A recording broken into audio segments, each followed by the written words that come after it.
Java, île principale de l'Indonésie, 1000 km de long, 200 km de large.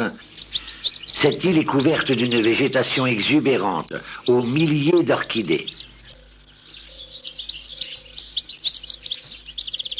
Mais savez-vous qu'un dragon sommeille sous cette végétation? Un dragon qui tue chaque année en moyenne 750 Indonésiens. Son haleine fétide imprègne toute la campagne.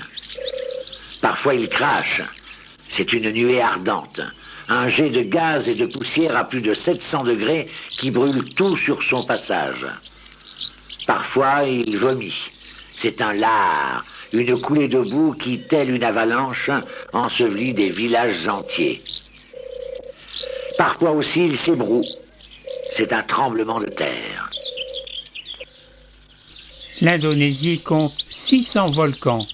Nous visiterons à Java 2 volcans, le Papandayan et le Kawah Ijen, tous deux loin des circuits touristiques, du fait de leur difficulté d'accès et de leur dangerosité. Le Papandayan à 80 km au sud-est de Bandung.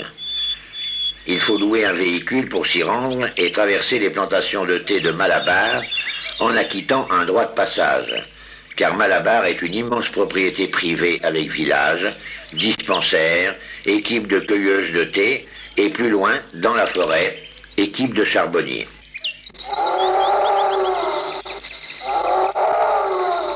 Tu sais, à Java règne encore le charbon de bois pour la cuisine et la lampe à pétrole pour l'éclairage.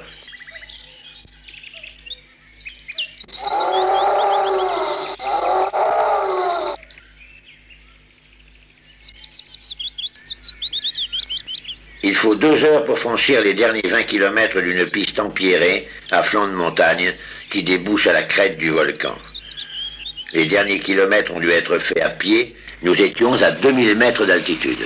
L'activité de ce volcan se manifeste de plusieurs façons dans un chaos indescriptible. Marmites de boue à haute température, ruisseaux d'eau chaude sulfureuse, émanation de gaz à plus de 450 degrés formant des dépôts de fleurs de soufre. À certains endroits, le soufre déposé entre en fusion. Émanation de vapeur. Parfois le vent tourne et tu en attrapes plein les trous de nez.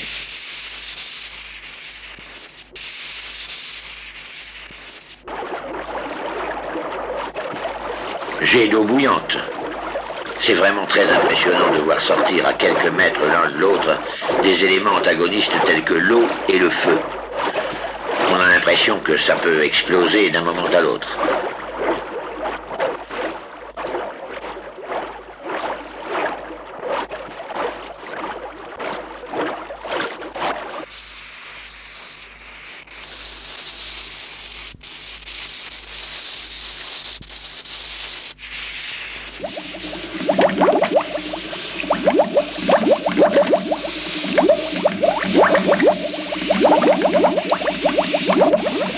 Trou obscur, d'où sort par moments un jus bouillant et noir.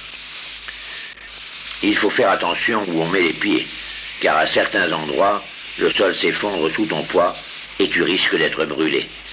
Pour cela, un bâton est bien utile pour s'aventurer sur ce terrain. Il fallait parfois écarter des branches pour que notre véhicule puisse passer. Il n'ira pas plus loin, ce pont a brûlé. Nous avons dû continuer à pied. 2 heures plus tard, nous sommes au sommet du volcan. Au fond du cratère, un lac contenant 2 à 3% d'acide sulfurique.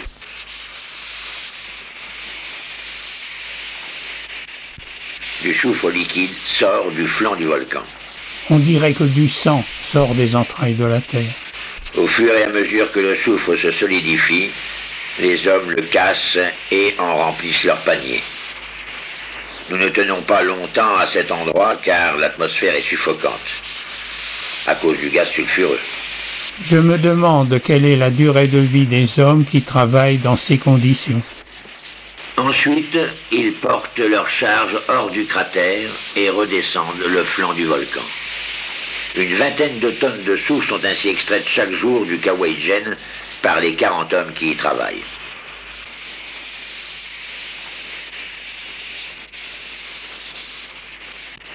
D'après les registres qu'il faut remplir sur les routes conduisant à ces deux volcans, les visiteurs étrangers ne sont que 4 à 5 par mois.